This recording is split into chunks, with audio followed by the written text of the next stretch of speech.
Rasmi Simba wamemtambulisha Dimitar Pantev kuwa kocha wao mkuu mpya kuelekea kwenye mashindano ambayo watakwenda kushiriki, ikiwemo michuano ya ligi kuu soka nchini Tanzania pamoja na michuano ya kimataifa, michuano ya CAF Champions League.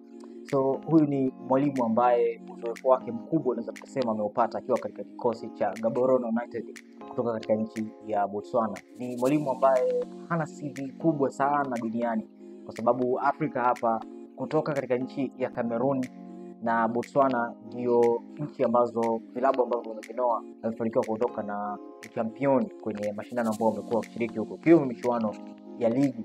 Lakini Gaborone United kucheza na Simba kwenye mechi mbili CAF Champions League ni kwa kiasi kikubwa sana zimesababisha kocha huyo kupata ulaji kwenye nchi ya Tanzania. So my take kuhusiana na huu usajili, inaonekana kama Simba wamefanya haraka mno, na yote yanatokana na namna ambavyo hawana mwalimu kwa hivi sasa.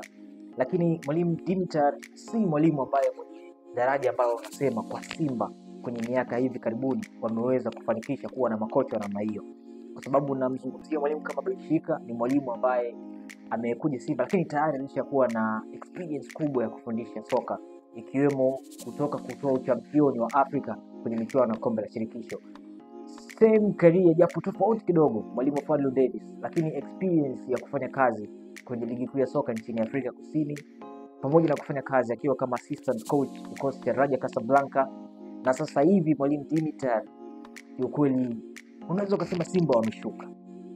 Not a bad comment, sio comment mbaya, lakini ni mtizamo ambao low budget coach, unaweza kusema namna hiyo, kwamba ni coach ambaye unampata sokoni kwa bei rahisi. Umri wake miaka 49, lakini Simba nini wanachokitaka sasa hivi ni kuvuka kutoka hatua moja kwenda hatua nyingine. Si mwalimu ambaye unaweza kugarantii atafanya vibaya na klabu ya Simba. Ni mwalimu ambaye you need to give him more time, anaweza akaja kulipa, kwa sababu amesha prove akiwa na kikosi cha Gaborone United, performance ambayo ameonyesha kwenye mechi ambayo alicheza na Simba. Yes, unasema ni mwalimu ambaye anaweza kuwasaidia. So mashabiki wa Simba, kuweni tayari na huyu kocha wa boli. Akianeni na namna ambavyo wanazungumza sana mitandaoni, anavuta sana. Unaona siga ukiona kwenye mitandao ya kijamii na kadhalika, lakini tattoo zake na nini, kocha fulani hivi bisho sana. Achaneni na maneno, achaneni na hizo picha. Nadhani kufocus zaidi na kazi yake kwenye career ya football ya Tanzania, kwa age aliyokuwa nayo na kwa experience ambayo anakutana na football ya Tanzania.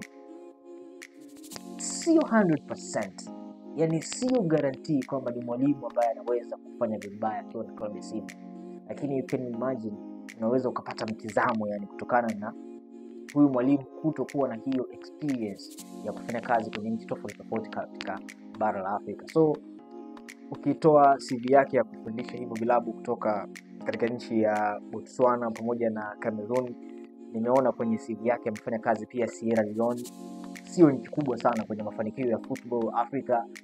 India na kwenyewe amepita kwenye timu za vijana. Of course nimeona kwenye baadhi ya maelezo kadhaa kuhusiana na CV yake, lakini si mwalimu ambaye ana daraja kubwa kama ambavyo mashabiki wa Simba sasa hivi wamekuwa wakitegemea kupata kocha wa namna hiyo. Unajua mwalimu Miguel Gamondi alikuwa akizungumza sana, lakini naona Simba wameweka pembeni, hatimaye wameamua kuja na mwalimu Dimitar Pantev. So ni mwalimu ambaye anakuja akiwa pamoja na assistant wake coach mmoja tu.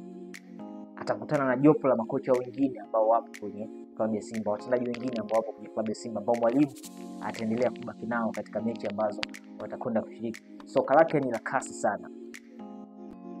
My take pia hiyo, watu lazima waelewe kwamba huyu ni coach ambaye anapenda mpira wa kasi. Na Simba of course kuna wachezaji ambao wanacheza pasi nyingi sana, wanakimbia sana. So ni mwalimu ambaye promising kwamba anaweza kuja kufanya kitu kikubwa akiwa na kikosi cha Simba kulingana na rasilimali ambazo atakazozikuta. Si mwalimu ambaye anapenda soka la uvivu.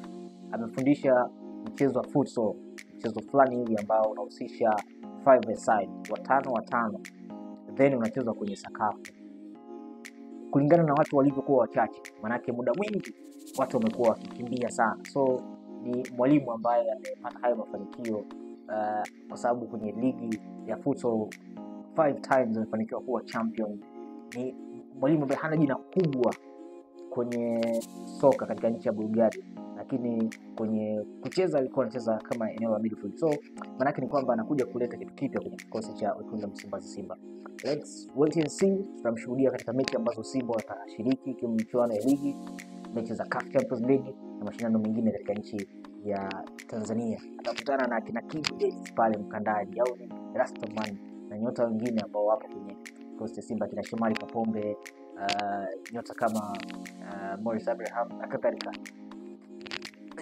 Ngoja tusubiri tuone atakuja kuleta kitu gani katika football ya Tanzania. Mimi ni Sinza Sports.